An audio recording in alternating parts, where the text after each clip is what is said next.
Hello' everyone. তো এটা জেগাত আহিছিলোঁ। তো জেগাটো বহুত ধুনীয়া হয়। চ' তাৰ কাৰণে মই 100টা পুছ আপ কৰিম। যিমানেই ভাল জেগা দেখা পাওঁ তো তাত পুছ আপ কৰি ভাল পাওঁ। চ' নিজকে চেলেঞ্জ কৰিছোঁ যে 100টা পুছ আপ কৰিম। এটা ছেট হওক, দুটা ছেট হওক, 3 ছেট হওক, বাট 100টা পুছ আপ কমপ্লিট কৰিম। তো চাই থাকক।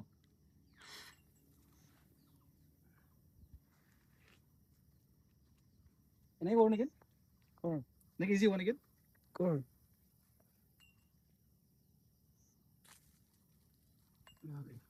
লাগে না কৰোঁ।